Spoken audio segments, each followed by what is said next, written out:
Hello, everyone. Nancy Pelosi, Chuck Schumer, and Alexandria Ocasio-Cortez have officially shown their blatant disregard for the United States Constitution. Apparently, it is now a high crime and misdemeanor worthy of impeachment for a lawfully elected President of the United States to exercise his constitutional duty. Article 2, Section 2 of the Constitution clearly states that the President, quote, shall nominate, end quote, justices of the Supreme Court when a vacancy occurs. No matter the time, no matter the politics of the day, the President is the President.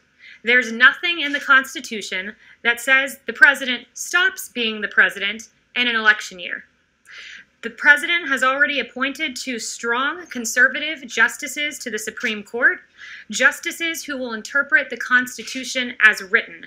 Now, he will nominate a 3rd.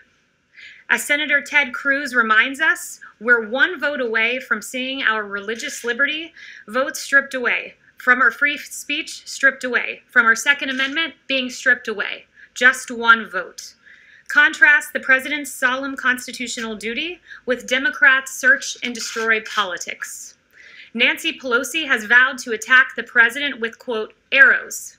Speaker Pelosi will not rule out impeaching this President for doing his job, for fulfilling his constitutional obligation. AOC said that impeachment is an option, quote, on the table, while Chuck Schumer stood by, nodding approvingly. The plan of House Democrats is so rabidly radical that even Democrat Senator Tim Kaine has rebuked the idea, calling the idea of using impeachment to delay a Supreme Court vote, quote, foolish. Some Democrats already have a backup plan if they don't get their way on this nomination. Congressman Joe Kennedy said if he holds a vote in 2020, we pack the court in 2021. It's that simple. Senator Ed Markey went further. No Supreme Court vacancies filled in an election year, he said. If he violates it when Democrats control the Senate in the next Congress, we must abolish the filibuster and expand the Supreme Court. Senator, the President is elected to a 4-year term. You cannot unilaterally reduce it to 3 years. The President is the President. Democrats cannot win their argument on the merits. They cannot win on precedent, so they must search and destroy. Don Lemon said the quiet part out loud last night. He said this: we're going to have to blow up the entire system if the President does his job as outlined in the Constitution. That's the difference between Republicans and Democrats. We fight to protect the system. We fight to protect the Constitution. When Democrats say outright, we are going to blow up the entire system because we do not get our way. This President will proceed undaunted by Democrat threats. President Trump will fulfill his duty. President Trump will appoint the next Supreme Court justice. President Trump will protect religious liberty. President Trump will protect our freedom of speech. President Trump will protect our Second Amendment. Under this President, our rights will be upheld, our Constitution safeguarded, and this President will fill that seat. And with that, I'll take questions. Jim. Kayleigh, as you know, the country has hit 200,000 deaths from the coronavirus. What do you say to Americans who are outraged over this and blame this administration for so many lives lost in this country?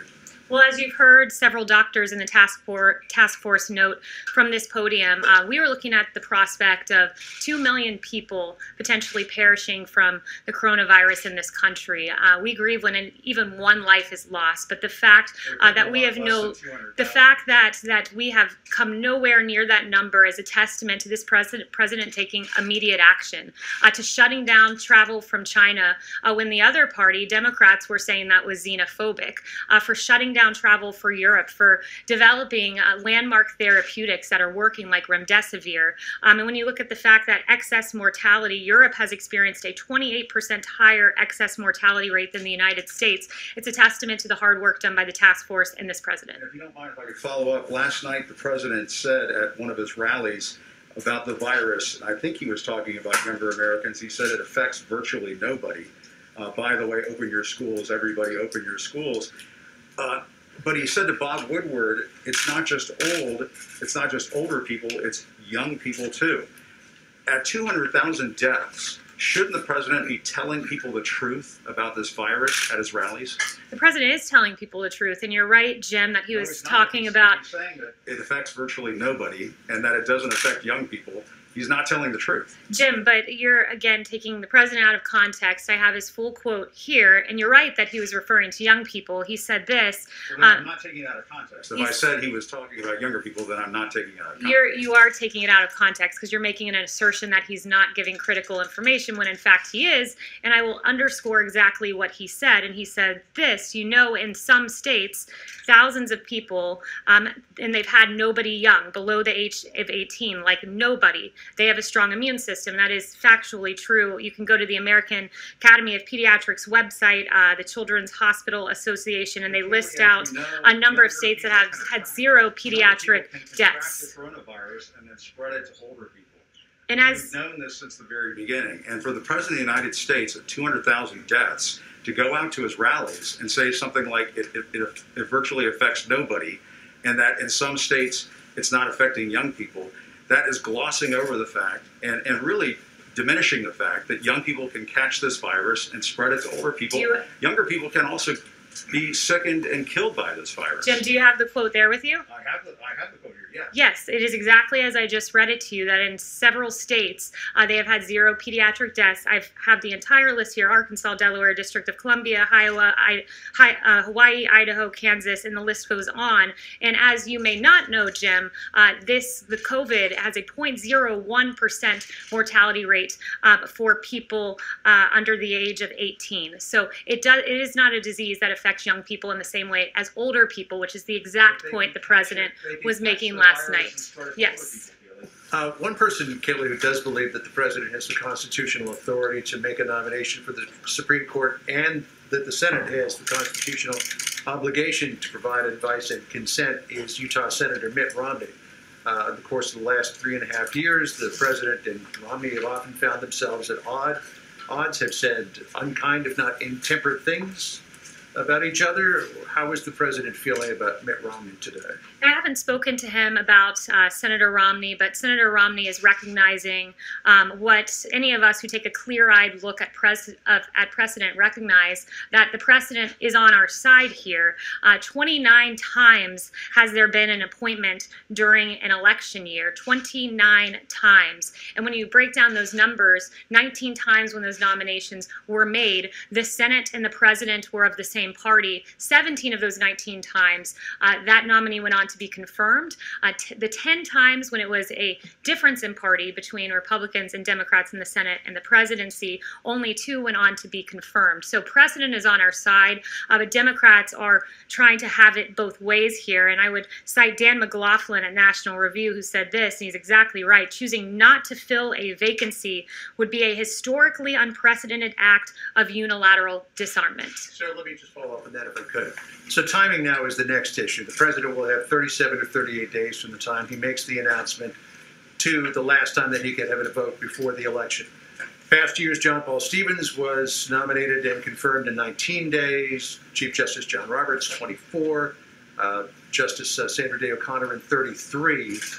Times were different back then than they are now. Can you do it in 37 days? We certainly believe we can.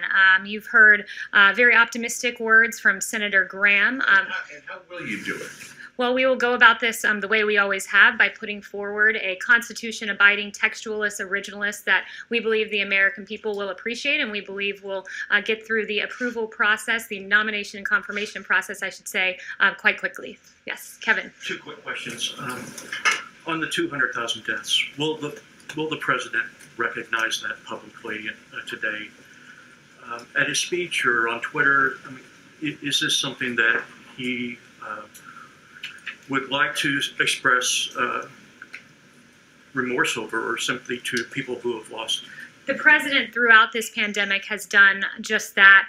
He has said before that it keeps him up at night thinking of even one life lost. This president has taken this incredibly seriously, and what he's done is he's worked harder each and every day. He works hard, puts his head down, and I think that's very evident in the administration's historic response, the largest mobilization of the private sector since World War II, the fact that we got working therapeutics delivered to the American people, the fact that a vaccine, frankly, this will be the fastest pace for a vaccine for a novel pathogen in history as we seek to reach that goal by the end of the year.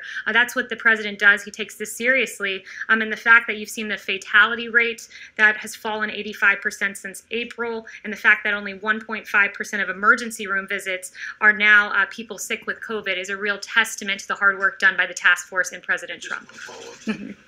Could you speak a bit about why the president prefers to have the confirmation vote before the election? How does he think this is going to help Cory Gardner and Joni Ernst and Republicans keep the majority in the Senate? Well, the president would like to see a confirmation process that is fair.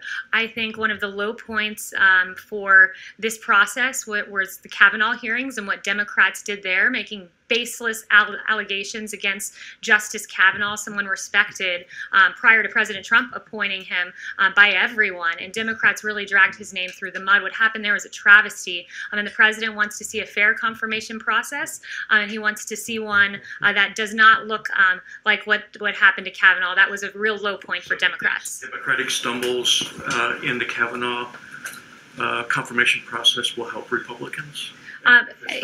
He thinks, look, Democrats really showed themselves at the lowest point in that confirmation process. I think the American people saw Democrats for the partisan games that they play, and I think the American people are looking now and seeing Nancy Pelosi and Chuck Schumer talking about impeachment for executing your power in Article 2, Section 2. It's really inane and outlandish, the things they're suggesting, and once again, they seem to be doubling down on their Kavanaugh approach. Didn't work out too well with Justice Kavanaugh, won't work out too well this time in an election year. Yes. Kayleigh, one on COVID, one on the court. First on COVID, if I can. The president recently gave himself an A+ for his handling of COVID, but a D for his PR. What would good PR look like when 200,000 Americans are dead? What the president was saying is that he wants to make sure that we get good information to the American people. That's something that I think we've done. And this president... He's provided information at times that was not true. He said he was downplaying it. So purposefully, he was providing information at times that was not fully true. That's absolutely inaccurate. The president never downplayed critical health information. The president never downplayed our COVID response. And you can just see that by the historic effort that we've put forward. And I would also point you to Dr. Fauci, who said, I don't recall anything different in our discussions with the president, that he said things quite similarly in public. And he was asked directly by none other than John Roberts, did you ever get the sense that he was or wasn't playing this down? No, I didn't. And that's an assertion echoed by the vice president. Our response, when you look, that 100 million tests that we've exceeded, the vaccine on record pace, the therapeutics, the fact that we've brought fatality down by 85%. This was a novel pathogen that came in for which there were no tests and there were no identified therapeutics, but they were identified very quickly. And also with regard to the vaccine, when you look at the notion that we are manufacturing this at commercial levels, which I was told by Dr. Salawi that normally takes years to do, and we're already producing, the goal is 100 million doses by the end of the year. That's a testament to this president and his response. If none of these vaccines are effective, what is Plan B for the White House? Look, you're asking a hypothetical. We have 6 vaccines. We have 6 American vaccines that we've identified, 3 of them in phase 3 clinical trial. There's also one, well, we're getting there, and by the end of the year is the goal. And when you say, what will we do if they're not approved? We all hope for good news, but what if they're not approved? What would the White House do? We have 6 candidates. We are a strong belief that we will identify one, hopefully more than one, working vaccine by the end of the year, producing them in advance. We already have a distribution plan, and when you compare this, I think context matters. Ebola taking 14 months to get to phase 3 clinical trial. We already have 2 candidates in phase 3 clinical trial. Ebola took 3 years to get to completion. we will have done this in under a year, the fastest rate for a novel pathogen in history. Justin. Just really quick Sure. follow-up on the court. The president did retweet today a segment from Rush Limbaugh where Limbaugh suggested, quote, "It would be great if Republicans skipped committee hearings on this pick altogether." Does the president want Republicans to skip committee hearings? They're a co-equal branch of government. Why is he directing them to do anything? The president is a fan of Rush Limbaugh, appreciates his commentary, and therefore retweeted it. But we're working with the Senate right now on that confirmation process, and Senator Graham has said it looks like it will be on a 3-day timeline. So Justin. He wants the committee to go forward. Justin. Thanks, Kayleigh. One on the SCOTUS and then one on the stimulus. Can you confirm that the president's planning to meet with Judge Lagoa in Florida while he is down there this week? And he said yesterday that he had spoken to some candidates beforehand. I know that Judge Barrett was in here yesterday, but I was wondering if you could talk about any of the others that he may have already had contact with. Yeah, I won't get into his private meetings. You will find out which Constitution-abiding textualist and originalist he is appointing on Saturday. And then on the stimulus, it's been kind of a rocky couple days on Wall Street. I think there's concern that the Supreme Court fight may sort of kill the last gasps of getting a stimulus bill done before the election. Does the White House agree that that's probably not going to happen until after the election, if at all? Or if you are still hopeful, you know, the president had said when the time is right, he'd be willing to reach out to Speaker Pelosi. It seems like we're getting down into the last legislative days before the election. Is the time now right? Yeah, we've wanted to see a Phase 4 relief bill get to the American people. It's why the Chief of Staff and Secretary Mnuchin have been in negotiations. Unfortunately, though, they've been in negotiations with a fundamentally unserious partisan named Speaker Pelosi, who, when we would exceed what she asked for with school funding, let's say, she then would reject the money that was in excess of what she had previously asked for. Democrats, I think, showed what they were about when they filibustered a bill that would have provided $300 a week to the American people through December 27th. They filibustered that, I believe, last week. So at this point, the onus is really on Speaker Pelosi. We encourage her to send one-off bills, perhaps airline funding or other elements that we could work through the process to get to the American people. It's always been this president's priority to do that. So you don't see a kind of big stimulus bill, but you might see one-off bills before election. Yeah, the onus is on Nancy Pelosi. You know, we've come up in our number to $1.5 trillion, so it's possible should she become serious in these negotiations. But at this point, if she doesn't want to deliver relief to the American people to that degree, then she can one-off some bills that we would look at and be happy to move forward with, because the priority has always been getting money to the American people, which is why the president has had those EOs on evictions and unemployment insurance and student loans and evictions. Yes. The first presidential debate is a week from today. How do you expect the Supreme Court issue to impact that debate? Yeah, so you know, a lot of that is for the campaign with regards to the debate, so I'd have to refer you there. But I think the American people are going to get a very clear-eyed look, as they have with the previous two nominees we've made, of what this president stands for, that he wants a judge who will protect our fundamental rights, our essential liberties, who looks at the Constitution as written, not trying to fancifully interpret that document, who looks at the plain meaning of statutes and implements that and rules in a way that a true textualist would. This is a president who will protect the Second Amendment, who will protect the First Amendment, and these fundamental rights are at stake should another party have their way with the judiciary. But this president will continue to appoint justices in the mold of Gorsuch and of Justice Kavanaugh. Separately, the Democrats are threatening to add justices to the Supreme Court, as you mentioned. Does that concern you at all as you go about this process? Yeah, that's it's unfortunately another example of trying to blow up the system. If you don't get your way, Democrats will blow up the system. They will change the system. They will trample on the Constitution. And you know, I would point them to the words of Justice Ginsburg, who called court packing a bad idea. She called it partisan. She said 9 seems to be a good number. I think packing the court was a bad idea when President Franklin Delano Roosevelt tried it, and I'm not in favor of all of that. Yes. Anita. I had a question on the virus, but I wanted just to follow up on Justin. He asked about the speaker. Has the president called the speaker about the recovery bill, and why not if he wants to get this done? Has he calling other lawmakers as well? I'm not aware of any conversation that they've had.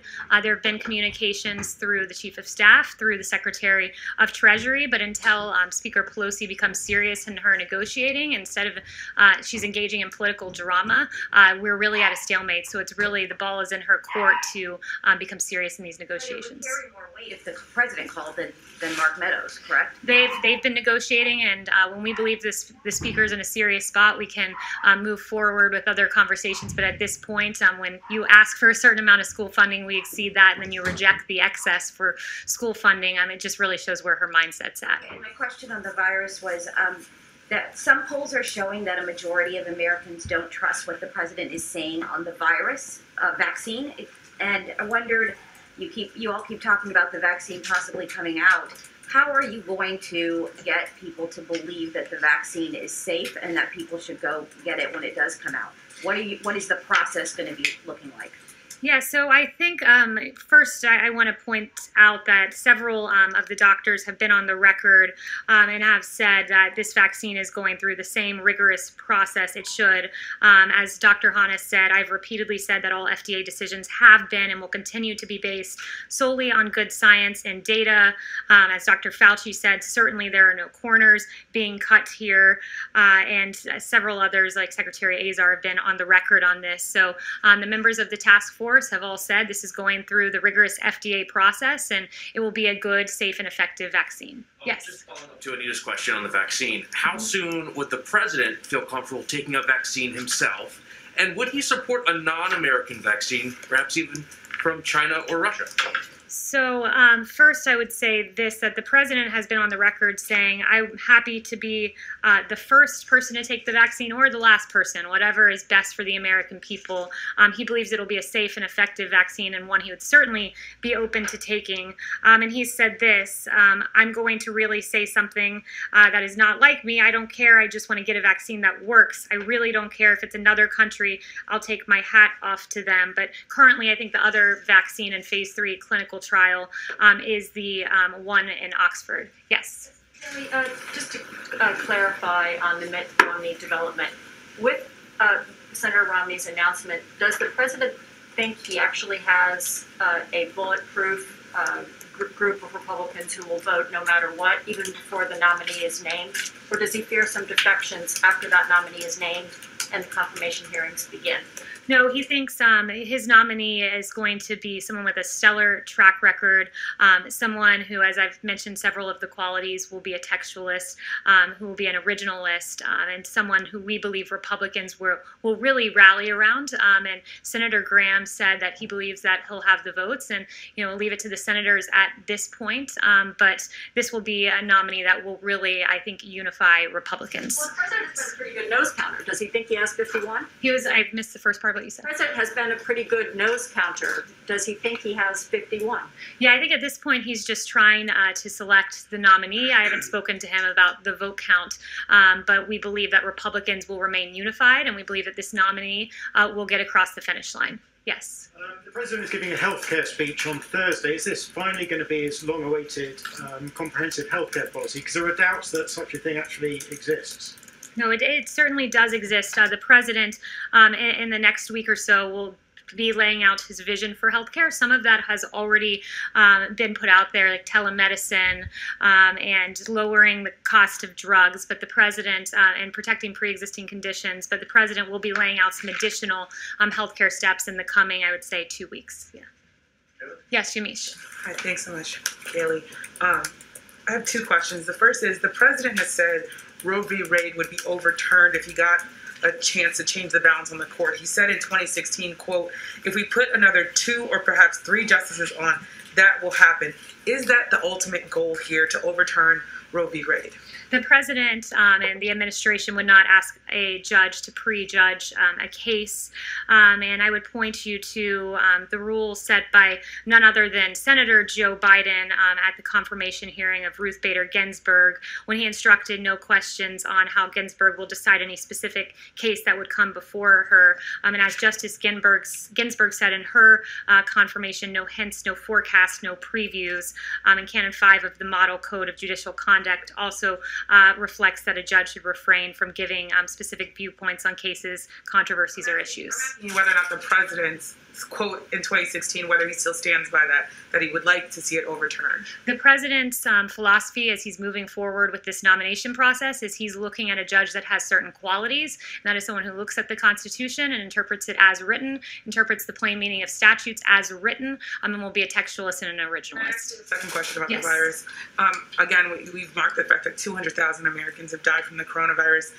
Could you again try to reconcile the president telling Bob Woodward that plenty of young people, quote his words, plenty of young people are affected by the coronavirus, with him saying last night in front of a crowd that virtually nobody young dies and gets affected by this virus? I'm wondering if you could just reconcile those two.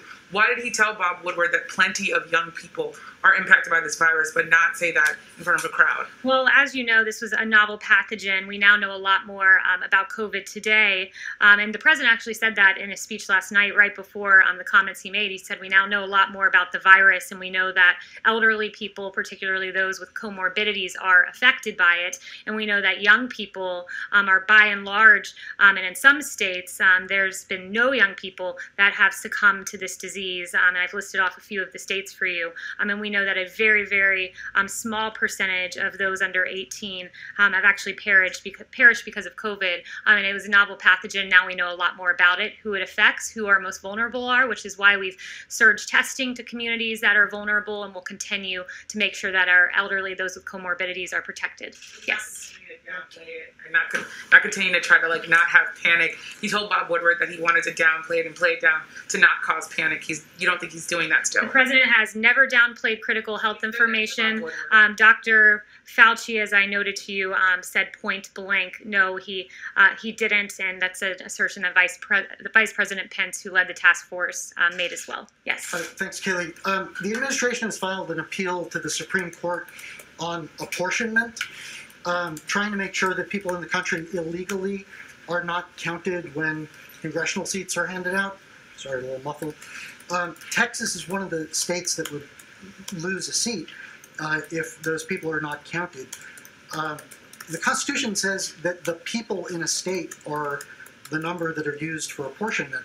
Are people in the country illegally not people?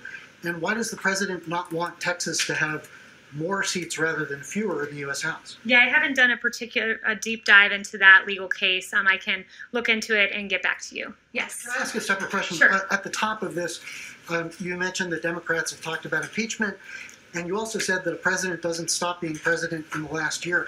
Is there any, not that they're actually going through the impeachment at the moment, but is there anything to prevent an impeachment in the final months of a presidency? Well, first, to pursue impeachment based on someone executing their lawful duty, their constitutional duty, is just preposterous. And it told us a whole lot about what Democrats use impeachment for. It shows that they've always viewed impeachment, at least in the Nancy Pelosi era, as a partisan tool to take down a sitting president, to disempower the American people who voted to empower President Trump. They've used impeachment as a political tool, and that will be the history and the record of Nancy Pelosi. And now she's on the record saying that she would even use impeachment to try to undo the Constitution, particularly Article 2, Section 2. That is shameful but unsurprising from the Speaker. Yes. In his UN speech, President Trump mentioned the reduction of carbon emission in the U.S. Of what? Sorry. Carbon emission in the U.S. Okay, I can't really hear you. Carbon emission. Okay. Saying it was a good thing. Because it's connected with the reduction of use of coal, is it to say that decline of coal is a good thing? I would just note that on greenhouse gas emissions, we have decreased them as the U.S. has become #1 in the oil and natural gas production, but we've simultaneously reduced greenhouse emissions. Yes. I also wanted to follow up on the speech the president prepared for the UN General Assembly. He hit China really hard, and the Chinese ambassador, in introducing President Xi, responded accusing the president of bullying, protectionism, and unilateralism. I'm wondering what the White House response is to that, and then how concerned is this White House that this growing rift between the world's two largest economies is going to hurt the efforts to combat coronavirus? Let me just say, nothing has hurt the efforts to combat the coronavirus more than China concealing information about COVID-19 from the very beginning. What China did was inexcusable. In partnership with the WHO, hid critical information about transmission of COVID from us, about the severity of COVID, not just from us, but from the world. There's no bigger bully than China when it comes to COVID, and that's pretty clear. And just look at what happened at the WHO. Yes. Just one quick follow-up. With regard to the intelligence around the poisoning of the Russian opposition leader, the president said we'll talk about that another time. I'm just trying to get a sense of, has the president reviewed the German assessment? Is he rejecting that assessment that he was indeed poisoned? No, the United States, as president of the G7 and joined by our G7 partners, has condemned in the strongest possible terms the confirmed poisoning. And Germany briefed the G7 on clinical and toxicological findings by medical experts, and a specialized German armed forces laboratory determined that Mr. Navalny was the victim of an attack with a chemical nerve agent, a substance developed by Russia, and any use of chemical weapons anywhere, anytime, by anyone, under any circumstance is unacceptable. Chanel. What would the U.S. response be then? Again, I've told you so far that the United States has condemned it along with G7, and rest assured, there's been no one tougher on Russia than this country. You've seen what we've done with sanctions and expelling diplomats, among other actions. Yes, Chanel. Kayleigh, expanding on the last couple of questions about the UN speech, the president does hit China pretty hard, specifically on China's slave labor practices and ethnic cleansing. But then, interestingly, he dives into their environmental record. China dumps millions and millions of tons of plastic and trash into the oceans, overfishes other countries' waters, destroys vast swaths of coral reefs, and emits more toxic mercury into the atmosphere than any country anywhere in the world. How responsive have the United States' allies been to this message from the president and on confronting China on these fronts in particular? Yeah, I would say the world is unified in condemning some of the human rights violations by China. And also I would note, just on the issue of CO2 emissions, there's no bigger emitter than China itself. Charlotte? Thank you, Kayleigh. A Heritage Foundation report has discovered a financial link between an organisation linked to Black Lives Matter and a pro-Chinese regime group. Is that something that the White House would investigate, and is that something you're concerned about? So I haven't seen that particular reporting, but just on the note of some of the violence that we've been seeing, I would just point out this New York Times article that came out. Terrence Moses was watching protesters against police brutality march down his quiet residential street one recent evening when some in the group of a few hundred suddenly stopped and started yelling. Mr. Moses was initially not sure what the protesters were upset about, but as he got closer, he saw it. It was his neighbor who had an American flag on display. It went from a peaceful march calling out the names to all of a sudden, bang, how dare you fly the American flag, said Mr. Moses, who is black and runs a nonprofit group in the Portland, Oregon area. They said, take it down. They wouldn't leave. They said they're going to come back and burn down the house. Mr. Moses and others blocked the demonstrators and told them to leave. Mr. Moses said, we don't go around terrorizing folks to try and force them to do something they don't want to do, who runs a nonprofit group that provides support for local homelessness people. He said, I'm a veteran. I'm for these liberties. It is shameful, the violence we've seen in our cities that is now spilling into suburbs across the country, and good work and good reporting by the New York Times on that. Now I'd like to invite Lieutenant General Keith Kellogg to the podium to discuss a disgruntled former detailee. General Kellogg is a 3-star general, a veteran of the Vietnam War and Operation Desert Storm. General Kellogg has been supporting President Trump from the beginning and has been by the president's side for major foreign policy decisions. General Kellogg, please. Thanks, Kayleigh. Good afternoon. I'm Keith Kellogg. Olivia Troy worked for me. I fired her. The reason I fired her was her performance had started to drop after 6 months working on the task force as a backbencher. She was responsible for coordinating meetings, bringing people together, and when the performance level dropped off, I went to the Vice President of the United States and recommended she leave. I'm the one that escorted her off the compound. What she has said, I have never heard. That's never happened. And I've been through every single meeting of the task force, been with the president and the vice president through every meeting. What bothers me about what Olivia said is my insinuation, the disparagement of the task force, the vice president, and the president of the United States. When you look at what the task force has done, we are now facing the worst pandemic we have seen in over 100 years, and we're fighting through it. We are this close to a vaccine that will work. We are finally fighting through it, and we're developing some opportunities to make sure the American people are protected as we go forward.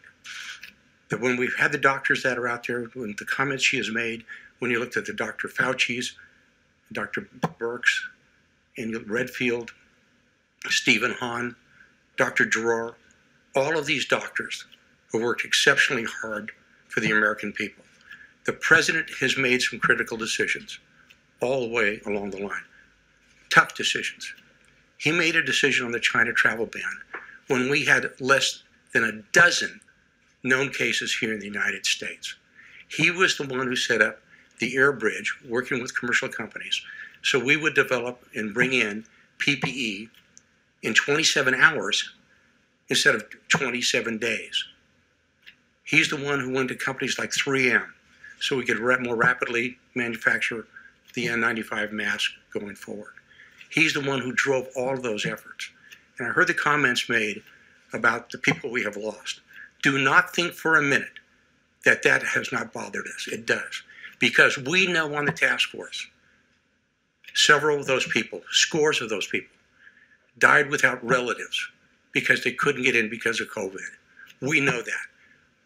Scores of them died on ventilators when they're in sedation because they didn't have an opportunity to see their loved ones. That bothers us every single day. Don't think it doesn't. And it bothers the president. And the president's been very confident that we're going to get to a solution. You want a president. You want a leader that displays confidence that we have something going forward, that we're going to win and beat this virus. And that's what he's done all the way along the line. I'm very proud of the President of the United States. I'm very proud of the Vice President of the United States. I'm very proud of the task force and the work it's done. I am not proud of Olivia Troy. So General Kellogg, should the president be having these big rallies? Thank you, Lieutenant General. We appreciate you doing this. What we have here with this former disgruntled detailee and with Miles Taylor as well, these are not profiles in courage, but these are profiles in cowardice. Less than 2 months ago, now disgruntled former detailee Olivia Troy proudly declared that she was serving in the Trump administration and it had been, quote, the honor of her life. Troy said, quote, I have witnessed firsthand how dedicated and committed all of you have been to doing the right thing. She wrote that just about a month and a half ago. Troy failed to speak up, and she struggled to keep up because she was constantly complaining about how exhausted and overwhelmed she was coordinating conference calls and scheduling meetings.